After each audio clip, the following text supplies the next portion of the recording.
guys, let's just unpack-ke nanso-ke gossip. uKhanyimbawu angithi akhumbula ukuthi wabhala last wathi umuntu wakhe ukuthi hayi they've broken up. She's the one who told us.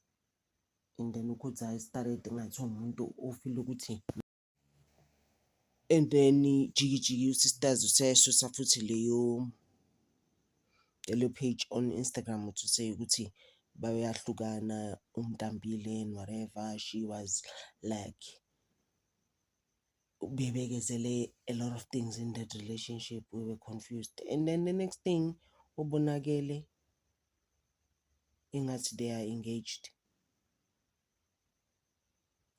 in Kudzai's Instagram stories. So they might be playing with us, these people, but I think in the first place they never broke up. These people, these two actually, uKhanyimbawu nomuntu wakhe uKhudza. So I think ba engaged labantu laba, and then Tina Slibet said, "How? What? They were here. What's going on?" Like we belong. And then the next one kuzoba ile ndaba lekaRatile nalo mkhwenyana wakhe inkosi yami ozibulele uLehloholo Mabitsela. The sister ke hayi ke utoxic ke beyond. And I've just remembered ukuthi usisi sengiyamkhumbula. There was a lot of commotion around the stories kaRatile waku the Mami Club yena no Happy Smelane yakhumbula ukuthi uHappy Smelane is talking to the sister-in-law, and then Happy Smelane was like, "I when I'm not even talking to the sister-in-law wakho uyahlanya umuntu vele obhala izinto." She started again ke usisi. And ungathi lama distant cousins, you know those cousins that you never really speak to, ungathi loyo type, but ubusy ke manje. Shimba bamiyekile yini kanti ku Instagram. Now she's saying stuff like when a person is not really telling us what's going on. And for umuntu oshonelwe, I'm just like, please, you need to calm down. Can you just mourn your brother and then move on? Ogubon. Sisters went on to say, I know. And this story at first, siqale ngathi sithole umntwana ka Nozipho, asikhumbula stepchild sika Nozipho. Jiggy, sisters now is telling us on Instagram, ikama. Like people are like, "Bra, who are you exactly talking to?" Mawukhuluma ngendaba zomakhama. And then ngathi ukhuluma ngoRatile lo. And this is the same person who was busy ngoRatile nini. Beginning of last year, around this time actually, if not 2023. End of 2023, busy nje noRatile. Kuyena phela family who's busy nje with Ratile. And you know what's crazy about all of this? uRatile, remember I told you ukuthi mina favorite yami. Phela mina ngiyayihlaziya ngithi I review it. What's Lokhuzana. I did it on my other channel. What's the siyahlaziya for 2 years. Straight up. 2023 and 2024. The Mami Club. Everything including both the reunions zabo. Thinking uRatile will come on season 3 and she didn't come, and I was disappointed. And we were told about 2 weeks ago. It's actually coming back again today on the 15th. It's premiering today. The Mami Club. Where the same lady, what does Instagram was doing the same things. Khuluma ngoRatile xhaphaza uRatile kanti uRatile no, actually uRatile uyena oxhaphazwayo la kule relationship.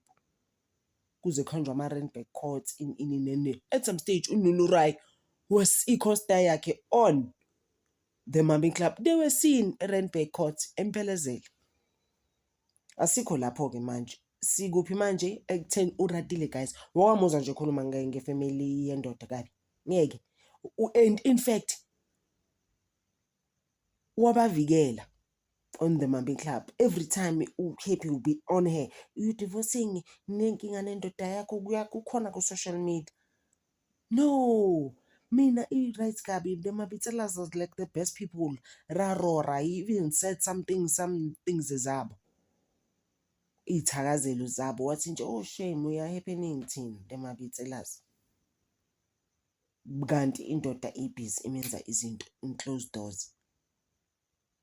Nansi umzala is back again. Oh, okay, guys, umzala utoxic. Umzala now is starting again. Xhaphazana noRatile bamenzeni-ke ku-social media. Bamenzeni, in fact, ku-Instagram bathi usisi yazi uzowatshela nawo oJackie Mphamutse. Guys, cabanga wasutshela labo bantu, you must just know ukuthi hayi shem. Baba busy naye bathi listen sis, please akuzenziwa nje izinto zenza uqale uzodlula ushonelwe.